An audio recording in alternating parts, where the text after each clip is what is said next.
G'day and welcome to the Hunting Connection podcast. My name is Zach Williams and I am your host. Here we'll connect you with hunters, fishers and outdoor enthusiasts from around the globe.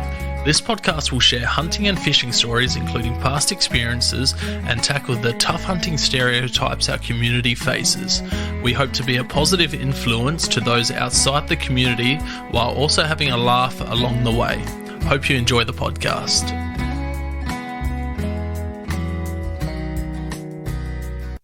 G'day and welcome to another episode of Hunting Connection podcast. On tonight's episode, we have Dylan Smith, aka Wilder Life. How you going, mate?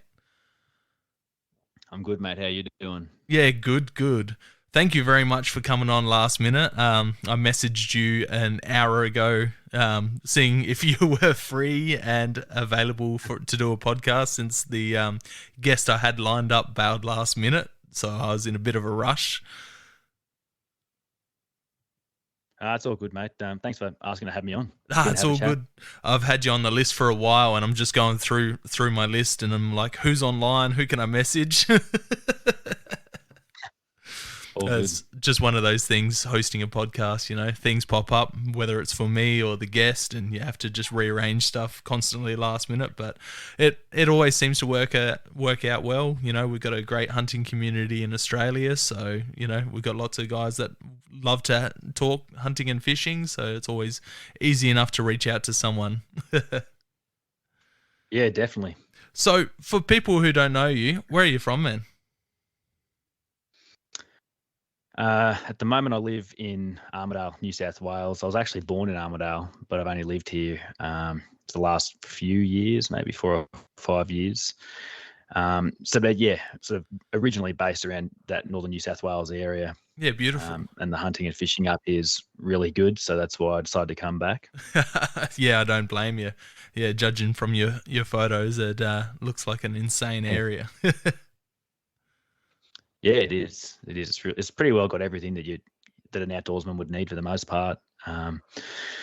So when the opportunity came up to move back to this area, I jumped at it, and it's been great ever since.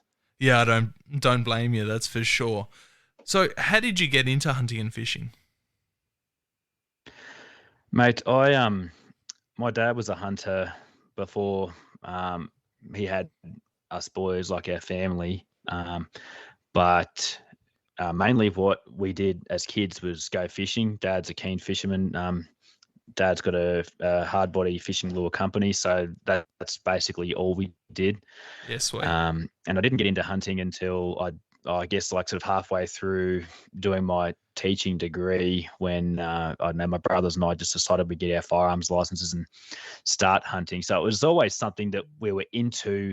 We just never did it much, besides the odd trip here and there with mates. But it wasn't really like this big step for us to take as young fellas to become hunters, because we'd spent so much time in the bush as fishermen anyway. It was just like it really was just a natural progression. And it just feels like I've been doing it my whole life, really. Yeah, it's a very easy transition too, from hunting to fishing, or, you know, it's not often that someone goes from hunting to fishing, but it's more, you know, fishing to the hunting side of things. So it's a pretty natural flow, and easy transition, which is great. Definitely. So when did you pick up a bow? I think I bought my first compound bow might have been early 2018. Bought a Matthews no-cam off a bloke that didn't live. He lived not too far from where I was living at the time. I sort of got put onto him by another mate. So that was my first bow, and I blew it up within a year or two of owning it. It was just a stupid dry fire accident. Like I didn't intentionally dry fire it. Like I just kind of pulled it back and was looking at something and accidentally let it go. But oh no! So I had that for about it was in a classroom with a bunch of kids watching me too, which was good fun. But nice and embarrassing. I owned that I had that for maybe 12 months. And after that blew up, that's when I picked up the trad bows. So yeah, I think I've only been bow hunting really for maybe, it'd be 6 years at the most. Yeah, beautiful. You've definitely come a long way in those 6 years. That's for sure. Well, I try to. I mean, it's a massive struggle with those trad bows, but yeah, it's. I originally picked up the bow just because I felt like I wanted something different because I had such good access, and I just wanted to. It wasn't so much just to challenge myself. I've just always liked the idea of shooting a bow. But in that first year of picking up the trad bows, I really got, I guess, just inspired by the trad bows themselves, and I've really become a student of archery, I guess you could say, with trad bows and with compound bows the last couple of years. I don't really rate myself that much as a shot or a hunter or anything, but doing everything I can to be the best I can be, and I feel like I feel like I'm doing okay. Got plenty more things to work on, obviously, but every bow hunter's probably in the same boat in that regard. Oh, that's it, man, and it's constantly changing. Like you said, you've just had a young son born, and all of that gets in the way of getting out there too. So things get put on the back burner. I've put down the bow quite a bit and grab the rifle just because it's, I get a morning here and there out. I'm just like, I'll take the rifle today just to get some meat. Oh yeah, and I mean, I still enjoy my rifles. I don't enjoy them anywhere near as much as my bows, but in terms of my family, they definitely have a place because we try to live off wild game as much as possible. And it's like a joke in my household. I've mentioned a few places before that my wife, every now and then, if I'm heading out with a bow, she's onto me. If I've been away a few times and haven't brought any meat back because I suck. And I say, well, look, I can take a rifle, that's fine, but you may as well come out with me and you can shoot something with a rifle. I'd rather see you shoot something. So, but yeah, I mean, I don't know, I've still been able to shoot my bow a fair bit since my boy was born. But some of the things are slowing down. They will slow down a little bit, which is fine because give it a few years and he'll start coming with me, which would be cool. Oh, not even a few years. Check out one of those. What are they? Kathmandu baby carriers. I started taking my youngest out when he was 6 months old, I reckon. Started carrying him out and that, and just checking trail cameras. Yeah, I bought one of those. It's a wilderness equipment backpack with the baby carrier in it. I bought that off Marketplace a few months ago, just off some people in town here. And I anticipate having him on my back during the rut next year, or for a lot of the rut next year, depending on the way it pans out for me. But even, like I said, give it a few months, as soon as he can hold his head up and maybe the heat doesn't knock him around too much, he'll be out with me, definitely checking out some trail cameras and maybe trying to catch a few fish, see how we go. That's awesome. Yeah, it's great fun getting them out there. Even if you don't see anything as they start getting a bit older. My youngest is 3.5, so he, now he's not in the backpack and he just wanders along behind me and picking up sticks and throwing rocks and entertains himself ways out there. Yeah, nice. So that's cool, man. Nice. What was your first game taken with a bow? So you've gone from compound to recurve. What was the first game taken with each? I took a pretty decent ball with my compound. I don't know why I was when I first picked up the bows, I was treating them much more like a trophy hunt, I guess you could say, in a sense that I'd sort of tried plenty of stalks where I could have shot younger goats or younger pigs, but I really liked the idea of trying to sort of challenge myself to take out the most mature animal in a mob. And I was chasing some fallow around in the rut and had an unsuccessful morning. And on my way back to the car, there was a mob of pigs, like with a really good boar, sort of making his way to all the sows. So I shot him with my compound bow. Took a few more pigs with that before I picked up the trad bow, and then my first animal with the trad bow was a billy goat right in the height of the drought. I think it was November 2019, something like that. Yeah, and that's still one of the best stalks I've done. I got it all on video, and again, I had lots of opportunities at other smaller goats in the months leading after that, and I'd had a few failed opportunities at other decent boars. But since I've got those first couple, I've been whacking lots of stuff left and right, but still trying to challenge myself to take out the more mature animals in the mobs, that sort of thing. That's some severe dedication, that's for sure. When I've gone out with the struggle stick, first goat that walks in bow range tends to cop an arrow. But my area is not as game rich as your area by the sounds of it. Oh yeah, again, that's part of. I'm very lucky. Some of the spots I've got access to, there's just game everywhere, and I don't take it for granted at all. I really appreciate the access and the opportunities that I have, but it does allow me to, I guess, sit back and just sort of take the whole thing in a little bit more than what others might. I think about that a bit actually when it comes to like being a rifle hunter and picking up a bow. Some of these guys I see on the net, they don't. I'm very lucky with how much I get to hunt and my access. They might only have public land access in New South Wales, which is still, heaps better than no access in other states, for example. But it's just, I just can't imagine how difficult it would be, or the ups and downs those guys would experience if they're going out for a weekend and they're hoping to just get eyes on something. Like when I go out, I pretty well know I'm going to see a bunch of stuff. It just depends what I decide to do, or what happens between seeing the critters and me getting close enough is what's, what sort of hangs in the balance, I guess you could say. But man, some of these guys really have to struggle for a long time to get something. Oh, that's it, man. The properties down here in South Australia, like I've got one property that's 4 goats, and you're only going to see goats on there. You might see the odd fox, and then my deer properties, you're only pretty much going to see a couple of deer. And then, rabbits, hares, foxes. You're not going to run into, goats or pigs, or, that there's only fallow in the area. So you're not going to run into reds or anything like that. So you've just got like a property for one target. Right. You boys in New South Wales. It's a little bit, similar and different. Like I've got some spots that are better for some animals than others, but a lot of my spots, if I go there, I'm expecting to see fallow and pigs usually.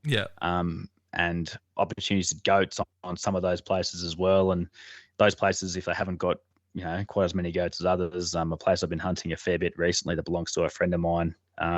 It's a question of, how many dozens of goats you might see every morning. And that's where we've been getting a few runs on the board with the bows at the moment, just to build the confidence up in the lead up to the fallow rut. And it makes it good fun with the trad bow, because you've just got so many opportunities for stalks. You can basically stalk as many goats as you want, depending on the weather and how much you feel like being out. That's it, and it's bloody good eating too. So it's good to fill the freezer. Do you eat the older billies you take, or you're shooting younger billies and nannies for meat, or you just eating everything? Yeah, I don't really eat the older billies. Most of the older ones we've been shooting lately, like we've just been giving them to my mate's dogs, so not many of them go to waste. I have eaten some billies. You wouldn't say they were older billies, but they were much more mature than the typical meat animal that I might go after. But like I've eaten some pretty old boars. I've eaten some very old fallow bucks. So I'm not, both me and my wife, we're not that worried about something that's a little bit, more rank than a nice yielding animal. But yeah, I just can't come at those older billy goats. There was one I'd minced it up, and I was cooking the mince in a fry pan, and I don't know, the smell just went through the kitchen, and it wasn't for me. Yeah, those older billies, there's just something about them, they just get to that certain age, and you just you struggle to eat them. Some guys do, but like fallow, I've seen maybe 2 fallow, and that's like post rut where they've like just completely worn themselves down to skin and bone, that I haven't been able to eat. But yeah, that's it. That's only 2 of them. The rest of them have been Yeah, perfect to eat. With the yeah. pigs, I'm not sure whether it's like I'm not sure whether it's actually something about the goat itself, or whether it's just like an idea that we all have in our heads. Like it seems weird to me to even say that I'm happy to eat an older pig or an older deer, but not an older goat. But yeah, like when I've got the smell of a pig or the smell of a ruddy buck when I'm cooking it, I'm not. I don't know. It just doesn't put me off that much. And if push came to shove, I'd absolutely eat an old billy goat. But I'm just not that hard up for a feed. yeah. No, that's it. With the pigs, what are you doing to check over them? Are you checking liver and lungs and stuff like that for diseases, and how much does that Yeah, worry you? yeah. I mean, yeah. Like we're not. I'm not an expert at this stuff by any means, but you get a reasonable idea by having a look at the overall condition of the animal, Yeah. lungs, liver, that sort of thing. Pigs are interesting in that I don't know. I guess their condition over the course of 12 months fluctuates a lot more than the deer. Certainly, the deer in my area. Um, so yeah, it's more just a decision I make on a pig by pig basis. I'm quite happy to eat most of them, but if I shoot some rank old boar and I don't really need the meat that bad, then I'll leave it. Yeah.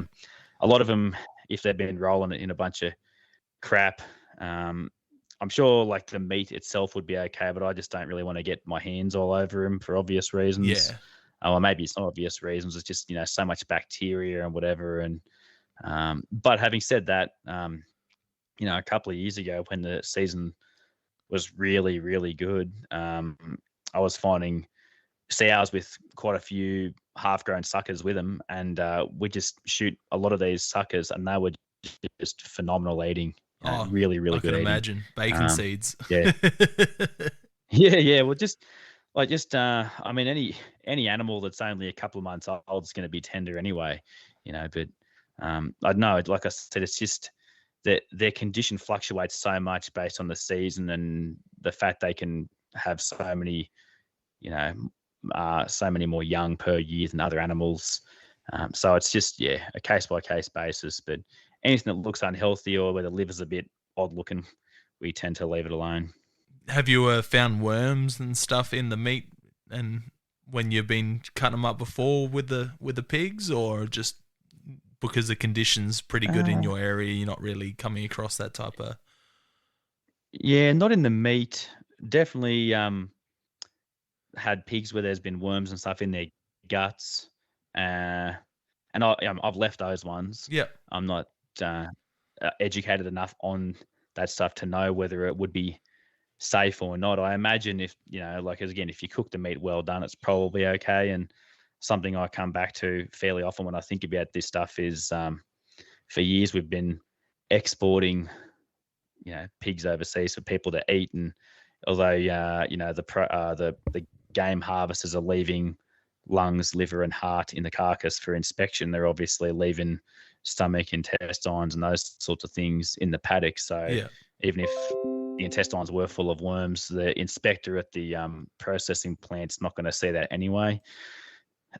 So I guess it's just one of those things where you cook it pretty well, you may be safe, but we don't tend to take too many risks with it really, because like I said, we don't really care enough. Like Yeah. um, we've got plenty of wild game to feed ourselves and feed plenty of our friends and family, and there's just no need to eat a pig that is appearing risky in any way. Yeah, that's one thing I'm extremely jealous of you guys in New South Wales, is just the amount of pigs that are around. I know it's not great for farmers, but being down here in South Australia, there's next to no pigs. There used to be a decent numbers on Kangaroo Island, and I've done 3 or 4 hunting trips down there with one of my mates who has access, and never found a live one. Found plenty of dead ones, but Yeah, right. and Yeah, well, it's interesting now. Like, there's plenty of them. Like, coming out of these last couple of wet years, and it's really dried up again now, so they're not hard to find. And I think really pigs are probably my favorite animal to chase for the most part. Like, it's I mean, you can't beat the fallow rut for me, but in terms of just like a a week-to-week basis, the thing I like to do the most is probably chase pigs around, because you don't really, I don't know, it might sound bad to say, but you're not really concerned with how many you might kill. Like a farmer's always happy to hear that you've killed quite a lot of them, and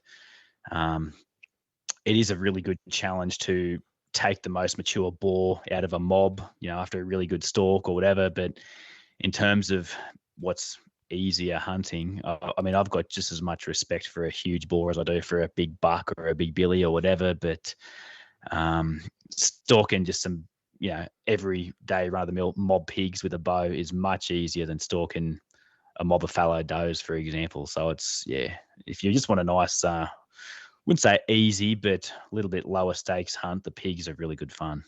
Oh, I can imagine. I get people like Cody sending me just pictures and videos of him slaying hogs left, right, and centre while he's working around the farms, and I'm just like, you're a bastard. They are good fun. Oh, they look it. I shot a decent sized sow when I was over in New Zealand 6 years ago, and that was good fun. That was with the rifle though, and then I got onto some pigs in Mexico. Lost a really big boar with the bow, double shouldered him, and he just took off into the cactus, and there was no. I spent hours crawling through the cactus looking for him, but no luck. Yeah, it's painful. Oh, I was heartbroken. It's just it's funny, when I started bow hunting, that's the one thing that I wanted to take with the bow, and still haven't taken one. Yeah, right. Yeah, well, I'm sure your day will come. Oh, yeah. I'll get there eventually. So, speaking of your gear, what gear are you running now, trad-wise? I've got plenty of nice trad bows here. I've got a Black Widow PCH, got my first nice one, and I've got a longbow made by Norseman Longbows. I've got a really nice longbow made by Eric Hoff at St. Patrick Lake Longbows in Minnesota, called a machine stick, which is the riser's made from G10, and you can break it apart with a bolt in the middle. That's cool. I've got a TradTech Titan ILF rig. I guess it's like Lancaster Archery in America. It's like TradTech is their house brand, I guess. So that's the one I'm shooting a lot more at the moment, with some Samick Discovery limbs on it. But I'm also in the middle of building a longbow to use for some ABA comps and for hunting with my friend Colin. He's got a brand called Outlaw Bows. He lives about an hour and a half north of me. So we've got the veneers made, the limb cores cut, we've got the riser cut. I've taken some red ironbark from my favourite hunting property and some elm from the trees I have in my yard, and we're building this bow with all those woods in it and using just some hoop pine for limb cores, I think, and that's going to be around 45 pounds at my draw length, which should be light enough to use a whole weekend in the ABA comps. Yeah, but I should be able to throw a reasonably heavy arrow to try and shoot some animals with it as well. Yeah. What type of arrows and broadhead combos are you running out of the recurves? And at the moment, my favourite broadhead, well, I say favourite, I've only killed one animal with them so far, but they're the 200 grain heads from Extract broadheads. They're just a big single bevel one piece head. Yeah, beautiful. I love single bevel. Yeah, like it. I know that the way single bevel's cut really gets people excited and gets me excited too, but the thing I love most about single bevel is they're just the easiest to sharpen. So all I've done with those broadheads so far is kill a little billy goat and then put one smack in the ridge of the shoulder on a big fallow buck and watched him run away. But they're the ones I'm using at the moment. But I have used Cayuga pilot cuts with the wide bleeders to get them close to 200 grains. Yep. I've used Outback broadheads a lot, which probably use them more than anything else, but you can't get them at the moment. I think Luke's going to look to start building them again soon. And then arrows. At the moment, I'm using some made by a company called Evolution Vantage.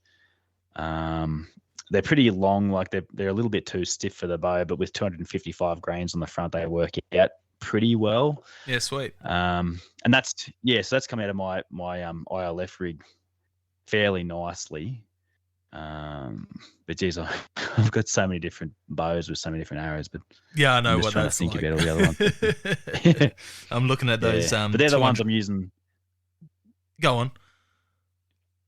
I was just saying, like, yeah, definitely those. I like a 200 grain broadhead with any trad bow because I want my arrow to be as heavy as I can get it, because for me the trad bow stuff's inside 20 meters, So at the moment, those 200 grain heads from Extract are the ones I like the most. Yeah, I'm looking at them now. They're a good looking head. I might have to order some.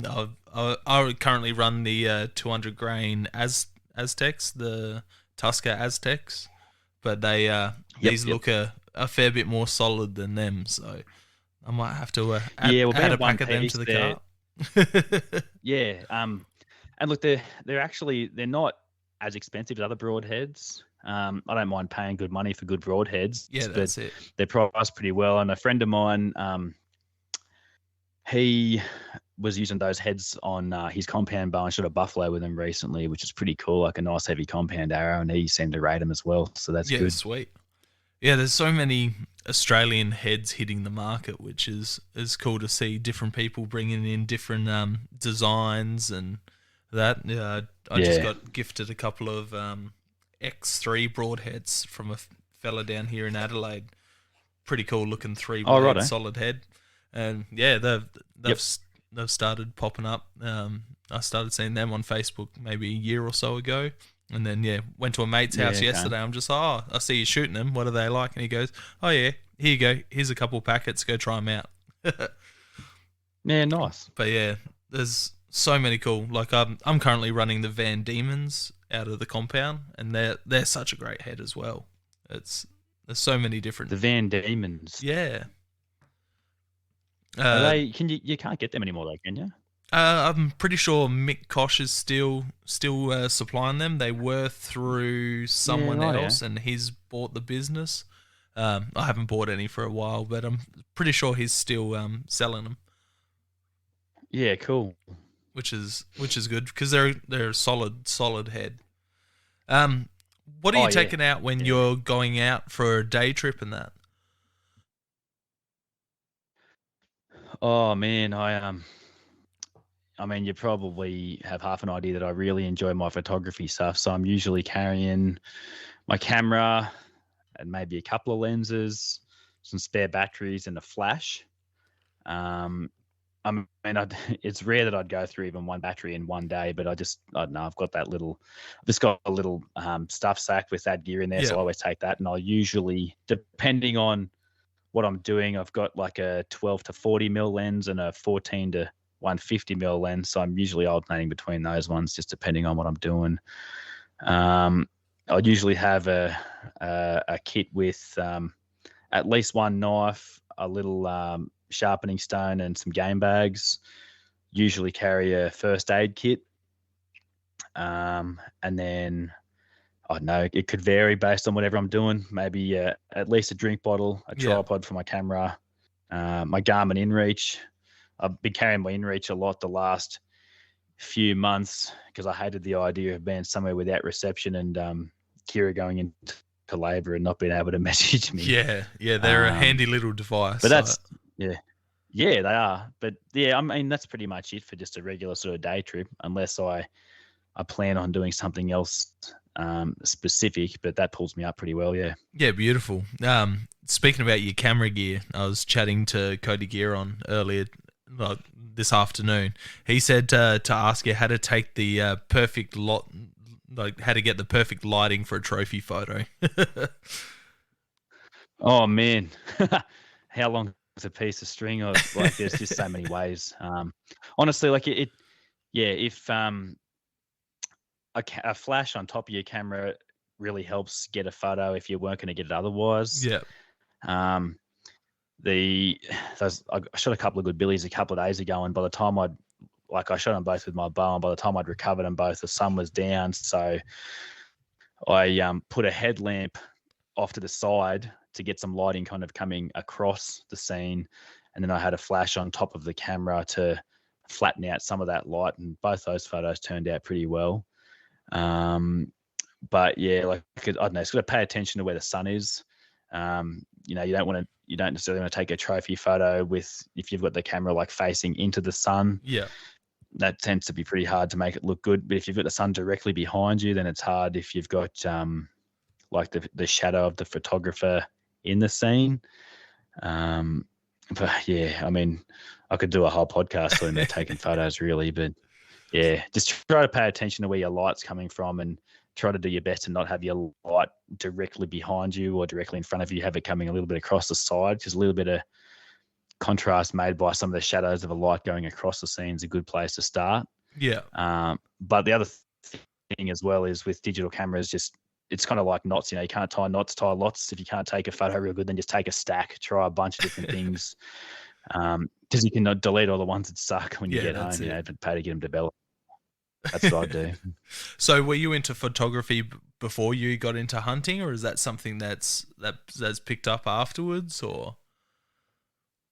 No, my dad has always been a phenomenal photographer. He's absolutely my photography mentor.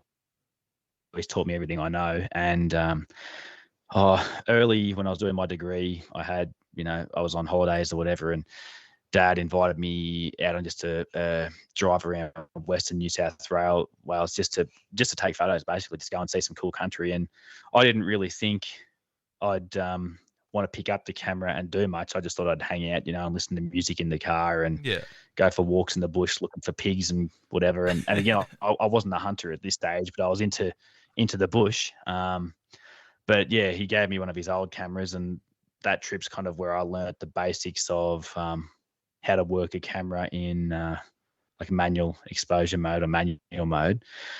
And since then, yeah, I take a lot of photos when I'm out hunting, but I take a lot of photos of all sorts of things. I am fairly interested in my photography, and sometimes I actually think I have more fun leaving a bow or my rifle at home and just going out with friends of mine or with my wife and just having to worry about the camera. I find it really enjoyable. A little bit less pressure than trying to do hunt and do the photography at the same time. Yeah, credit to all those guys that lug a camera around with them. Yeah, it's especially bow hunting. Like, it's really hard work. I've filmed a couple of rifle hunts the last few months, or the last 12 months, I guess, and it's just been so much easier than filming a self-filming a bow hunt. But I love to look back on my photos. I love to share photos with people that I'm really proud of, and I think that a really good photo of a really good animal just helps, represent the animal better and show the animal even more respect if you've taken the time to compose a photo that shows it off or shows it in the correct kind of light, Yeah, that's it, man. That's it. It's just, lugging all that camera equipment and, if you're hunting pretty, rocky terrain or hilly terrain, are you worried about damaging something while you're out there constantly, or you got it in pretty well protected cases, or? Yeah, I have. I've usually got a lot of it in my pack, but I've got this little clip made by Peak Designs, and you can put it on a shoulder strap of a backpack and have your camera riding shotgun, and that's been really good the last few months. So I don't know how long I've had that thing now, but maybe 12 months, but that's been good. I have dropped a camera in a river before. I had to get it sent away to get refurbished. The main thing is your lenses, that if you've got good lenses that are pretty quick, there's just so much glass in them, and they're really, really heavy. I did a backpack hunt for Sambar with my mate Profty in winter this year, and I hiked in my big lens because I was hoping to get some footage of Sambar on opposite faces, and it just rained the whole time, so I never got the thing out. And it was just like carrying around an extra maybe 1.5 litre Nalgene bottle full of water, So it is a lot of commitment in that sense, but at the same time, I like to think that the rewards of having really good photos outweigh how much of a pain that is. But you can't be too precious with it. But there's no doubt that some of the gear is pretty expensive, that's for sure. Oh, that's it. You got the price of hunting gear, and then you're lugging around, a few grand in camera Yep. gear as well. Yep. It could be pretty nerve-wracking. But moving on a bit, what would be your top beginner tip for someone getting into bow hunting? Beginner tip for someone getting into bow hunting specifically. Are talking like compound or trad? Oh, either. You're right down the In trad rabbit general, hole at the moment, so yeah. yeah, let's go trad gear. Okay, with trad, I know it's difficult in Australia because a lot of us bow hunters in a lot of ways are few and far between, but as early as possible, try and get, whether it be some kind of formal coaching or you find some people on Instagram that have half an idea, whatever it is, but get someone who can half coach you, even just by sending videos back and forth to each other. And especially with trad, because it's obviously so much harder than a compound in a variety of ways. But one of the risks with trad, besides the fact that you might develop some shot anticipation or target panicky kind of issues if you start going down it the wrong way, is if you're drawing your bow incorrectly, there's a risk of injury to yourself if your bow is a little bit too heavy for you. With a compound, you can kind of incorrectly draw them and muscle your way through it. And once you get to full draw, you can kind of relax a little bit and think about your shot. Whereas with a trad bow, the most poundage on your fingers is when you get to full draw, and often that leads to people wanting to let the arrow go really quickly and all sorts of stuff. So yeah, I know it's difficult in Australia, like I said. Tom Clum has a really good online course. You can access it on a website called the Push Archery or the Push Archery Center of Knowledge or something. But I think it's about $200 American. But if you're just, Joe Blow and you haven't got anyone who trad bow hunts near you or shoots trad bows well near you, that would be one of the best things you could do to get that course. Yeah, sweet. That's a good bit of advice. What about top 5 items for a beginner just getting into hunting in general? Something that they, 5 items that they should have. 5 items you should have. It's pretty hard to go past a good knife, I think. I mean, I've got stacks of really, really good knives, and they don't all have to be expensive. Like you can pick up an old Dexter Russell or a Victorinox, or even like a Victory hunting knife, and not much money in it. It'll do you a lifetime's worth of hunting. So a good knife, particularly if you're into hunting for meat and stuff, then yeah, a good knife. And I guess you could extrapolate that a little bit more and potentially include things like a butcher steel and things you might use to keep that sharp. Because I hate using blunt knives. It's just frustrating. Don't we all? So I'll call that. Yeah, well, it's the thing is too. Like if you don't have a great deal of experience, you might think your knife is sharp, and it's just not.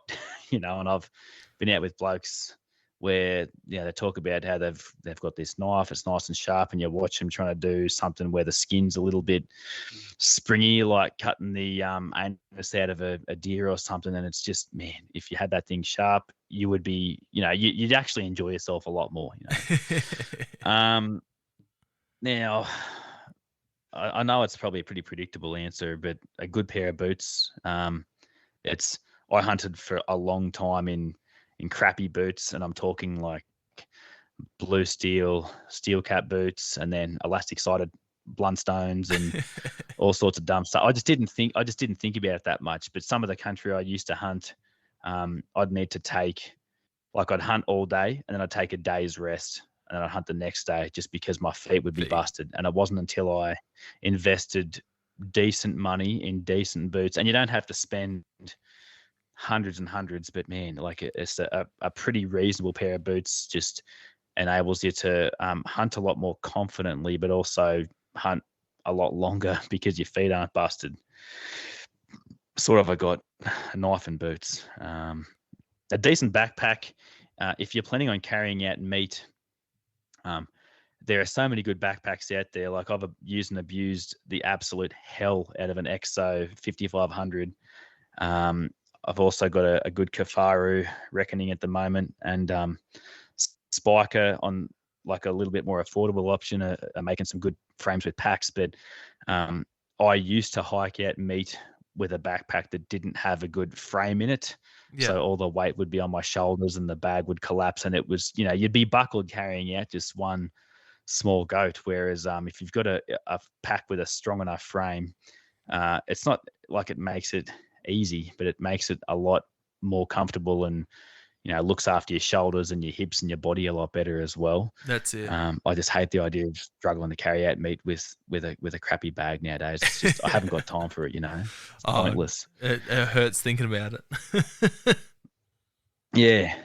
So what I've got to do, 2 more. I would say, do as I say, not as I do in this sense, 'cause it took me forever to do this. But if you haven't got a Garmin InReach, one of those GME or it's another brand, I think, got those yellow PLBs. Yeah. I used to hike into some insane country by myself a lot, with no phone reception, and I wouldn't have been any more than a few kilometers as the crow flies from the farmhouse. But if I fell and hurt myself or got bitten by a snake or anything in this country, it would have been a nightmare to get out of there. So I know that plenty of us, especially when we're a little bit younger, you think you're invincible. I still kind of do think I'm invincible, but for the sake of a couple $100 or a few $100, and I think the batteries in these PLBs last about 10 years. Yeah, just get one like and just leave it in your pack.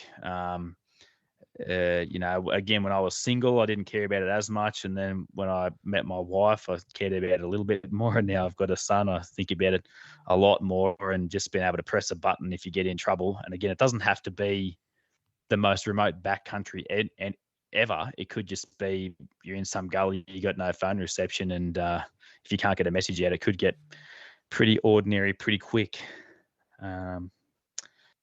Should you carry one of them by any chance, man? Yeah, I've got the PLB. I've had that. Yeah.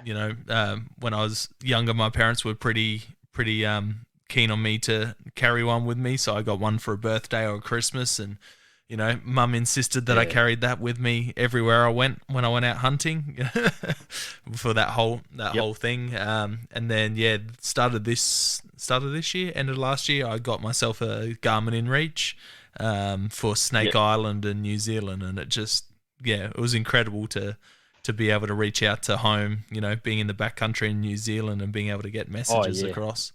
Handy bit of kit, that's for sure. And then I've mentioned it before. I don't find myself like.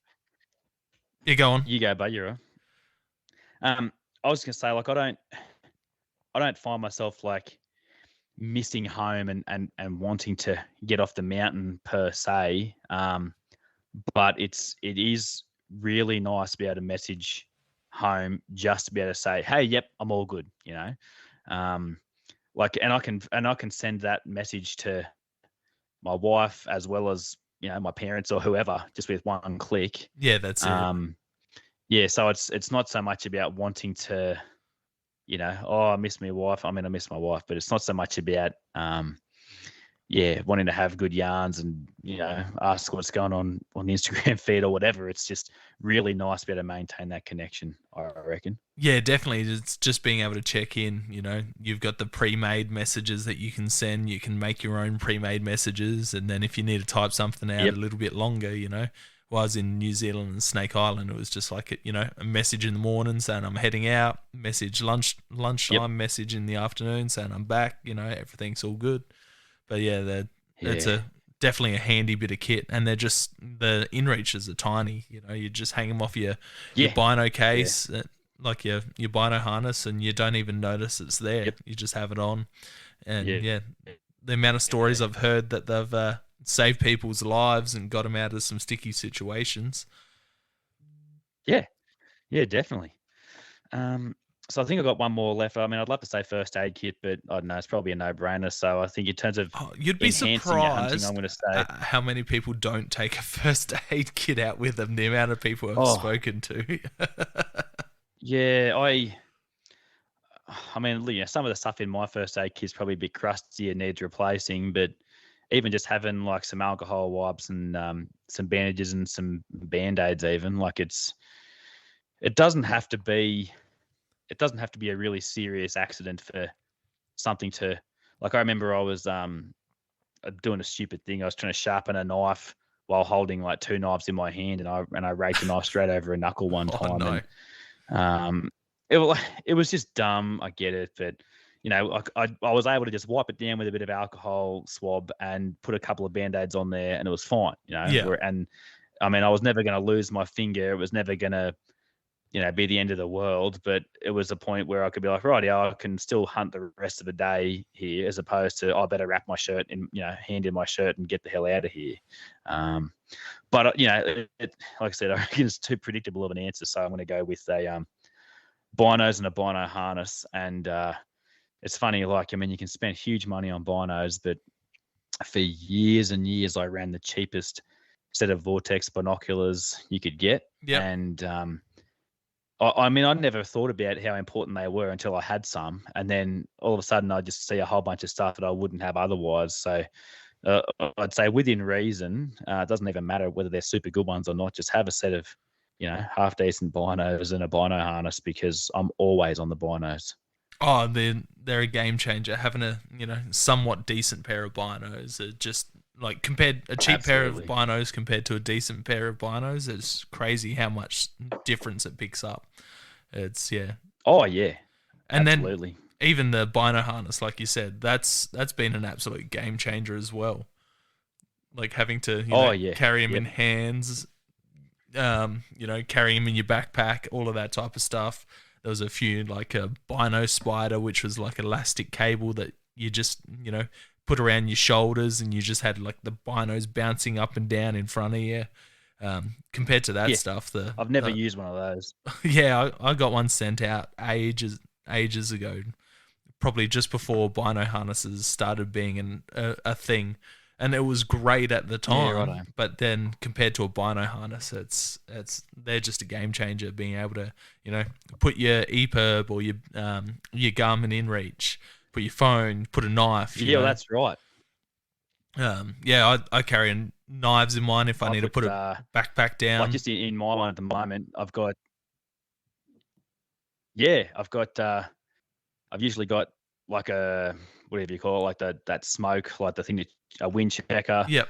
a fox whistle, InReach, a little, I don't know what you call it, like a buff or like a thing to put over my face once I start getting close, and my release aid. I've normally got all those in my bino harness. It's just super handy. Yeah, I've got wind checker, a lighter that I use for a wind checker when it's too dark to be able to see the smoke. That comes in handy. And then like you said, fox whistles. I think I got 3 or 4 different fox whistles plus that Samba call as well. What are they? The Flexmark Samba call. Because fallow respond to them fairly well too. I'm not sure about reds, but the fallow seem to respond really well with them. Yeah, well, I've only ever put my Flexmark in my bino harness when I've been in Victoria, but I might take it out the next couple of times I chase some does and just see what they do. It can't hurt. Yeah, it's getting to that time of year. December they start dropping fawns around here. What about you? Same over there? Yeah, mate. Look, I've actually had a yarn with a few mates of mine about this, and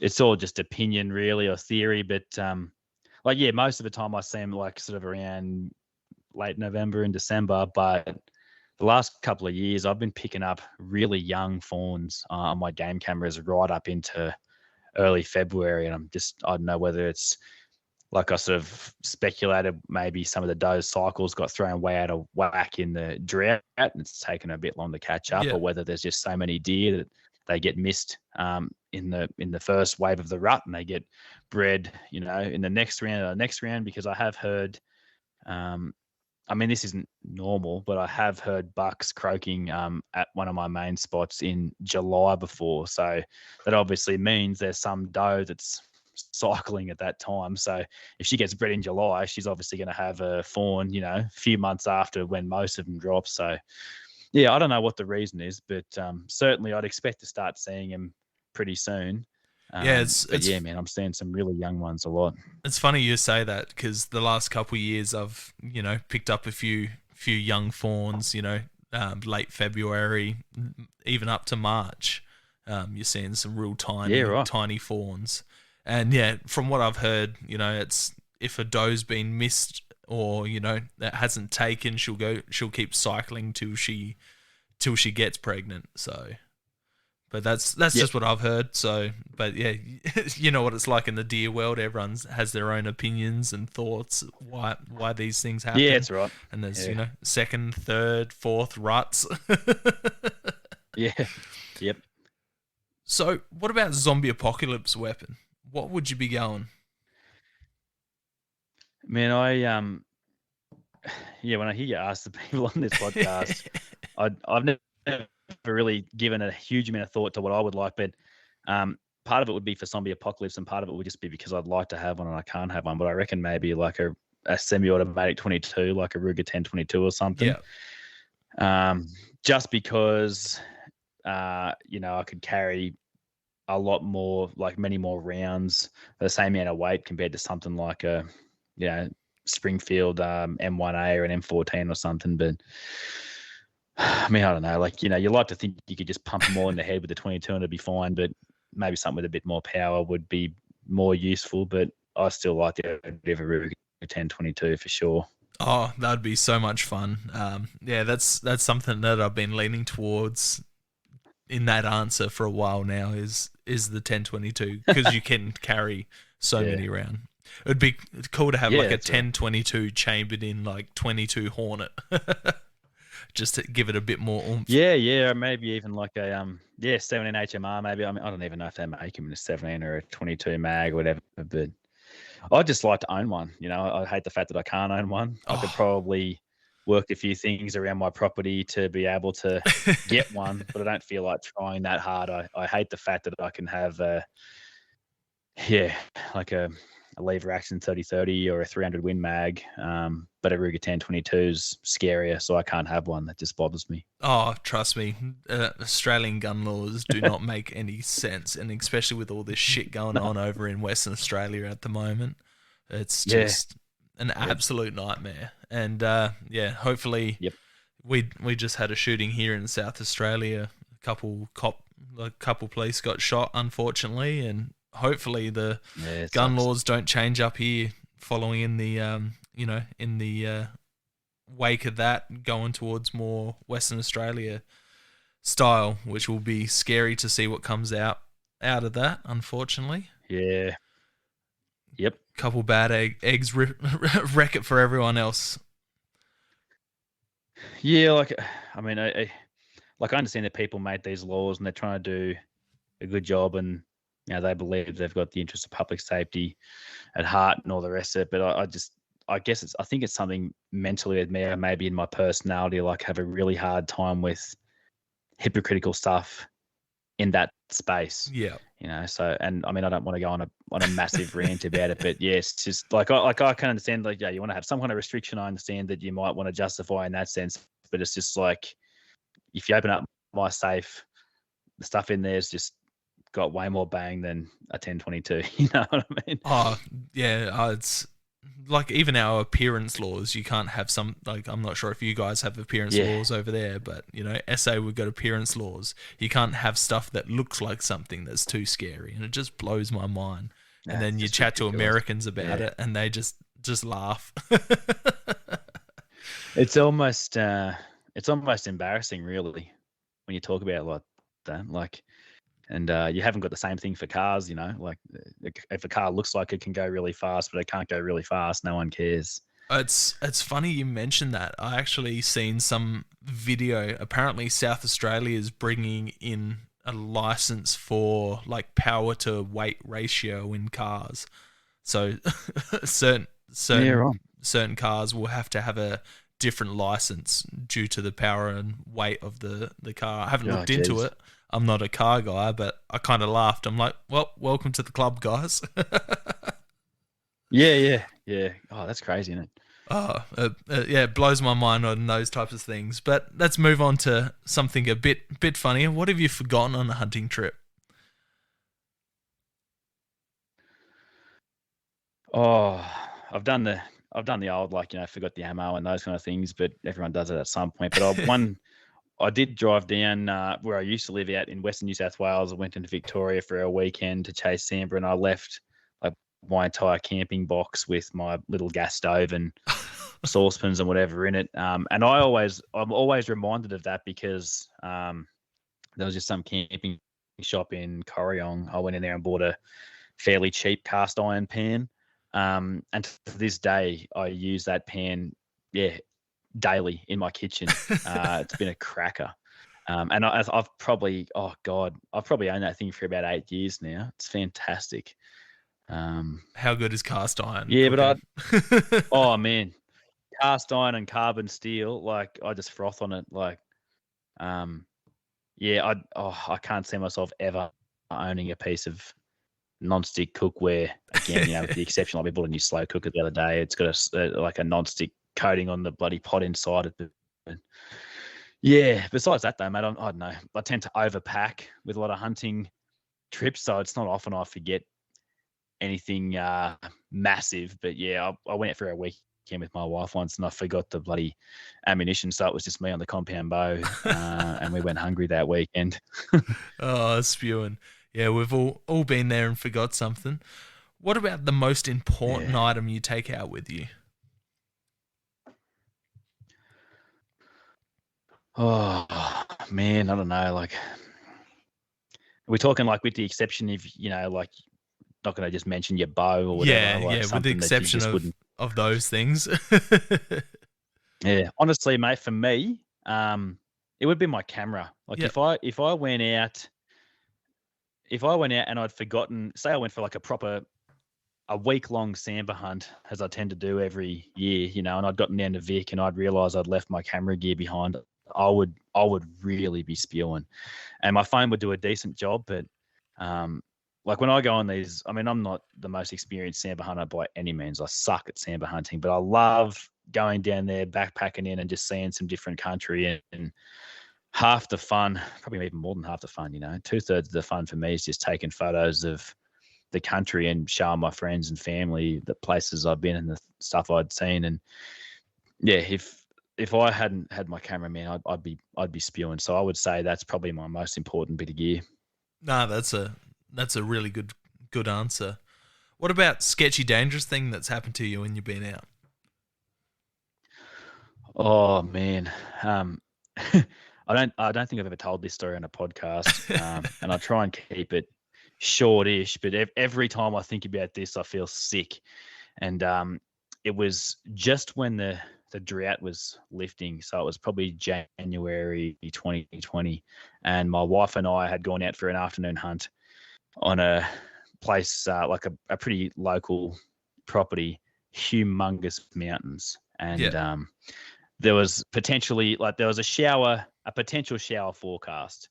But again, January 2020, like everything's like bone dry. We're thinking, it won't be that big a deal. We parked the ute up, gone for a walk for the afternoon, and in the process of going for the walk, a storm dumped on us, and I think it was about 13 mil, which, 13 mil anywhere, it's not going to make or break a hunt for most of the places that we go. But because there was no grass on the place, it kind of just washed a heap of this topsoil-y stuff down the mountain and had it settle on the whole track, and made it just slick as. So we hopped in the car. I just got like a 79 series Land Cruiser and started driving out, and I just felt the back end of my car just pop out a little bit, and my wife's looked at me like, oh, that felt a bit ordinary. I'm like, it's nothing, like I'm thinking about getting bogged. I'm not thinking about sliding down the mountain. And we kept going a little bit, and my car slid off the track enough that I couldn't get it back up on there. So I wasn't bogged, but I had no traction. and we tried to build up with a few rocks and sticks to try and get it back on the thing. And every time I tried to get a little bit more ground, I slid a little bit more to the side. And it was one of those places where if we kept going, we would have absolutely rolled the car hundreds of meters down the bottom. Like, it was a really big mountain. So I just said, "No, screw this. We'll get out. We'll leave the vehicle here. It'll be dry by lunchtime tomorrow. We'll be able to drive the car out of this bog. No worries." So walking back to the farmhouse, and my wife had already called a friend of hers to come out and meet us at the farmhouse and take us home. And I'd called the farmer, and he's not a farmer that I know as well as other farmers, so I wanted to try and be candid. So, "Hey mate, like, we've got our car stuck. Please don't come and get us. I'm just letting you know we're going to walk to your house and a friend's going to pick us up. We're back out in the morning." And he insisted he would come out and have a look. And I just said, "Mate, please do not do that. It's not going to end well." Yeah. Yada, yada, yada. "I'll come out and have a look anyway." I'm like, "Okay, right." And I'm thinking he's got a V8 Land Cruiser, and I've only, quote unquote, only got the 4.2 turbo, and he had bigger tires. And I'm like, well, he knows his country better than I do, I suppose. So sure, what the hell. And he meets Kira and I on the track, and he says, "Oh, we'll go and have a look at it. We'll get it out." And I just said to him, "Please don't. I don't want you to. Like, it's not the end of the world for us to come out here the next day." Anyway, yeah, we'd taken off. He insisted we got in his car, and then within a couple hundred meters from my unit, we started sliding down the mountain sideways, perfectly sideways. And I'm just like, "Mate," I was screaming in the car, like, "Let us the F out of this ute." And he's pulled the steering wheel right around so the ute was facing directly up the mountain. He's buried his foot, and the wheels were going forwards, but we were still sliding backwards. And he ended up, he must have slid, I don't know, it might have been 30 or 40 meters down this mountain before we stopped. And then he's just put the handbrake on, and he's looked at us. He's gone, "Yeah, I think we are a bit stuck." And then we all walked back to the farmhouse. He made us a coffee, and I called him the next day to say, "We'll come out and get my car." And he said he'd already driven mine out because it wasn't bogged, but he needed to get his daughter to help him get his vehicle out with a tractor. But that was by far the most scared I have ever been. I thought, I'm going to die in this car with my wife rolling down a freaking mountain, and I could have avoided it. It still makes me feel sick thinking about it. That's a trippy thing with full driving. You get those moments where you're just like, your heart starts racing, and you get that frog in your throat, and things can turn pretty bad pretty quickly. Yeah, and I'm a very cautious four-wheel driver. Like, I don't tend to just say, "Oh, she'll be right," and just go. I hate that. I hate the idea. Like, I've got comprehensive insurance, but I hate the idea of, burying my car in some river and then having to, go through the rigmarole of getting insurance claims. I'm not that kind of person. I don't get bogged very often because I'm so cautious. And man, even when I talk to friends about that story, like me and Kira telling the story, like, it's just, oh man, scary. So I'm glad it all ended okay. No, it's good to hear that it ended okay, and it's crazy how quick those tracks can turn. Even I went out spotlighting a month, maybe 2 months ago, with a couple guys from work, and we'd been driving all these tracks all night, and it got to 2:30 in the morning, and the air must have been cool enough that the groundwater started seeping up a bit more, and the sun during the day had dried it all out. And then, just bogged straight away. And it's just like, hang on, we've driven through here like 4 times tonight with no issues. But it just must be that cool air and bringing up the groundwater, and, it getting a bit more damp because, it's all, it blew me away. I hadn't had that happen before. Yeah, and it goes so bad so fast. You don't just get casually bogged. You just be going and it's all good, and then all of a sudden it's just not, and then you're stuffed, and then I hate making it a problem for somebody else. That was what bothered me so much about this whole situation. Like, I hate farmers thinking I'm a liability or I'm some kind of nuisance to them, which is why we were going to come out and get it the next day, and the fact that he's trying to do the right thing and help out, and it ended up making a massive problem for him. Jeez, I was dirty. Yeah, it does get like that. Lucky that time we got bogged, we were coming into camp, so we're like 50 meters from right. where we were camped, so we were able to reverse one of the other cars up in a drier spot and pull it out. But yeah, it's crazy how quick tracks and stuff can turn when it comes to full driving. Yeah. Like even, concealed rocks in grass and stuff. I got a table topped on a rock not long ago out spotlighting. Rock came out of nowhere and had a few 100 meters walk back to another car to go pull that out. And that was the guys from work's first experience out spotlighting. Yeah, that doesn't help. Yeah, but it was a good laugh. Anyhow, what about top 5 dream animals? What, like, money not an issue anywhere in the world? What would you chase? Where would you chase them? Money, money and tag drawing and all that not being an issue. I don't know if I'd be able to put them in any kind of order, but mule deer, elk, some kind of bighorn sheep. Yep. And then maybe a Cape buffalo, and I don't know. There's so much awesome stuff out there, man. Maybe one of those. The last couple of years, I've really got a thing for some of these sheep. Yeah. Like maybe one of those like Marco Polo rams in like those really high mountains in like the Middle East or parts of Asia or whatever. They look pretty cool. Oh, that country just looks insane. Yeah. Following Ben Solaris' story, chasing those sheep, whatever he was chasing the other day, man, I was heartbroken. How good was it? Oh, it was so good. I'm like, yeah, I know. Even though it's just like Facebook, Instagram stories, you're there on edge, watching it and hoping everything turned out well for him. Yeah. Oh, yeah. What a heartbreaking hunt. Maybe, yeah, I reckon when I first really started getting into hunting, I would have gone to Africa 10 out of 10 times over North America. But now, I don't know, and it's like I mentioned before, mate, like, I'd love to do the moose and the elk and the bear and all that stuff, but I would almost have just as much fun, say, if a friend of mine drew a tag or I knew somebody over there and they were just going for a moose hunt or an elk hunt and I just got to go over there and just be the camera dude and then help butcher it up and hike it out. Like, I'd absolutely love that. The idea of the scenery and being able to take that all in, like, I'm not going to say that I would be just as happy to do that as I would be if I shot one myself, but I could quite happily go over there without a tag or without a bow, without a rifle and just the camera and be a part of something like that. Yeah, I'd absolutely loved doing that. Yeah, that would be awesome. I got a mate who I hunted with in New Zealand this year. He's over in Colorado guiding and that at the moment, and just the photos and stories he's posting up is just nice. Insane. I'm just like, dreams. Yep. What about you said earlier that you do a fair bit of cooking all the game, you live off of it. What's your favorite thing to cook with wild game?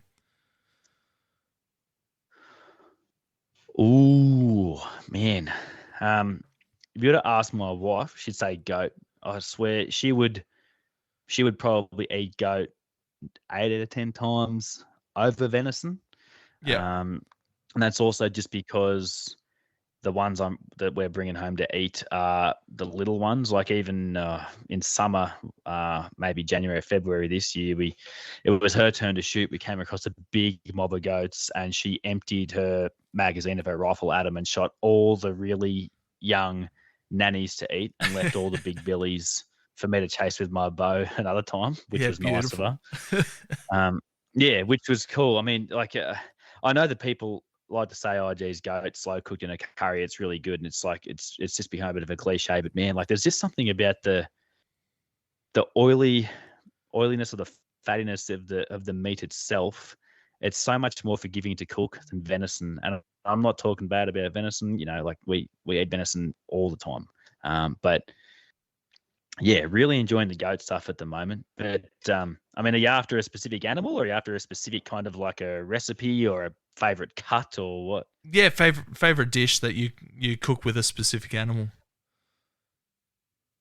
Um, a friend of mine likes to put it like, the Queen's coming over. What are you cooking? And I would say steak Diane is my favorite thing to cook, favorite thing to eat.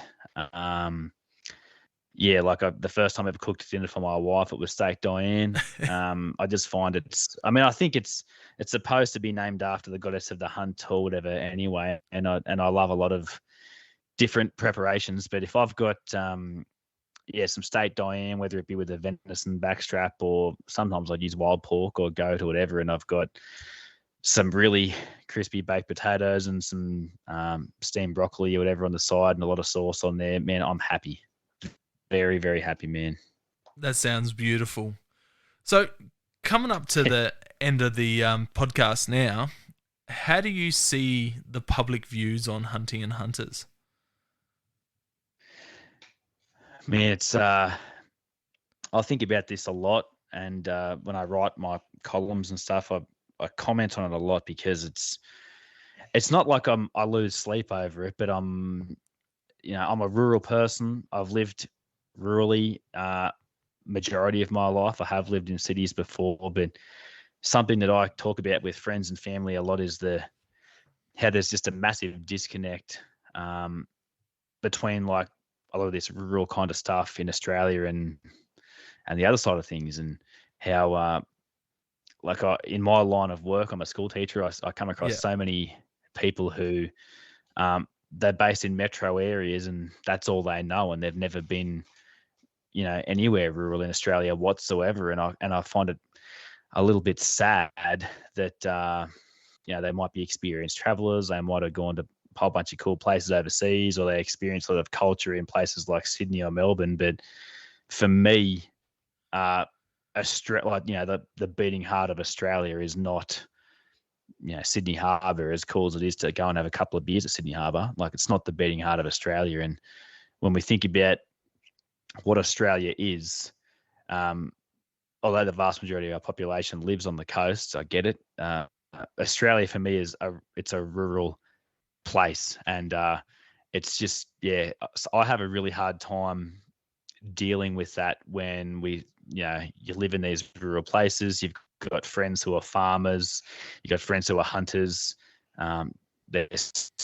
They're battlers in a lot of ways, but they're also very generous people in a lot of ways. And so many people in these kind of areas, it is genuinely a way of life. Whether we shoot stuff and eat it, and that's what we do, or they're shooting kangaroos off their crops, or they're trapping pigs, or whatever it is, or they're raising cattle or raising sheep, and they're going to abattoirs. It is genuinely a way of life. And I think I don't know what the answer is, and like I said, I'm not losing sleep over it, but I'm always concerned at that there seem to be, like, the majority of our population actually has no idea that's it of what rural Australia is really about. It's like, I just find it sad more than anything else.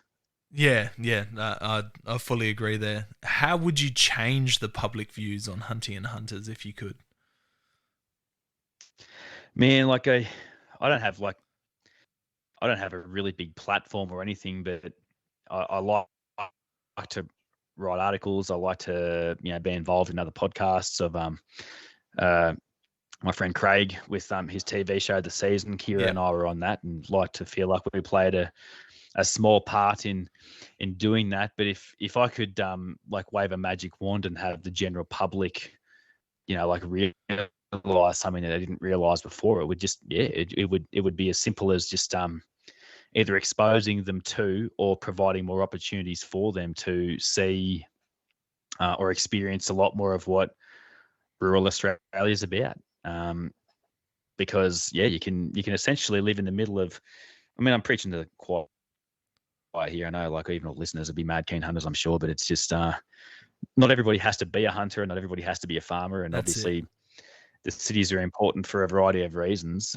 But it's crazy to me that there are people out there who don't even really drive past cows and sheep in paddocks very much, or know what farms are all about, or know just how much of our economy revolves around things like farming and fishing and hunting and that sort of stuff. So I would just feel really good if there was more stuff happening or more opportunities for metropolitan people to be exposed to rural stuff, whether it's hunting or anything else that rural life has to offer.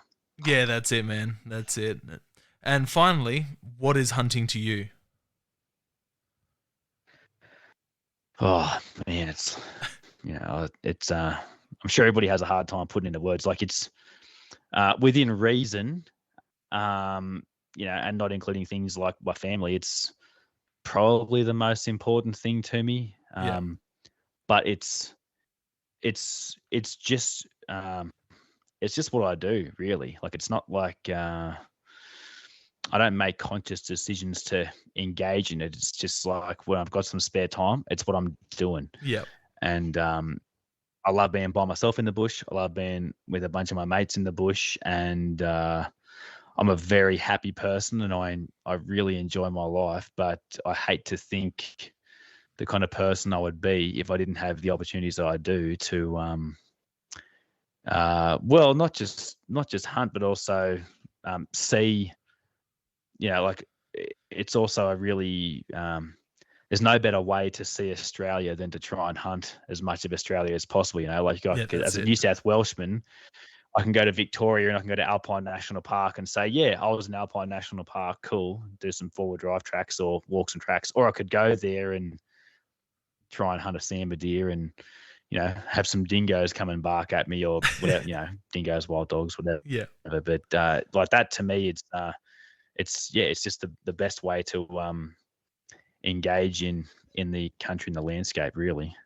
Yeah, there's no better way to see Australia than that. That's it. So if people have enjoyed what they've heard tonight, where can they find you on social media? I'm sure they've probably already all following you anyway, because what you put out there is amazing. Gee, I appreciate that, mate. Look, I just like my photos, and if people are interested in anything I do for whatever reason, then look me up on Instagram at Wilder Life, WILDERLIFE, or I'm on YouTube as The Wilder Lifer. And it's really just small time stuff, but I enjoy putting out stuff to help people, or maybe just show people the kind of stuff that I get up to. And my wife as well, it's not just about shooting stuff. There's some cooking stuff and a bit more lifestyle-y stuff, firewood cutting stuff, and that's where you can find all that. Awesome. I'll have to check that out. I listen to more podcasts and watch YouTube, so I'll have to make some time to scroll through your channel and have a good check out of it. But I really appreciate you coming on tonight, and thank you very much for it being so last minute. No, you're right, man. Thanks for having me on. It's good fun. All good. Thank you very much, mate. Have a good night. Cheers, bud. Thank you for joining us on another episode of Hunting Connection Podcast. We hope you've enjoyed our discussions and gained valuable insights into the world of hunting, fishing, and the outdoors. To stay connected with us and never miss out on an update, please be sure to follow us on social media, all at Hunting Connection Podcast. We appreciate your support and would love for you to share the podcast with your friends and family. Don't forget to tag us in your hunting photos on social media and let us know about your experiences. Your feedback is invaluable to us, so please take a moment to subscribe, rate, and review the podcast. Together, we continue growing and delivering more captivating episodes for all hunting enthusiasts. Stay connected, stay informed, and keep pursuing your passion for the hunt. Until next time, happy hunting.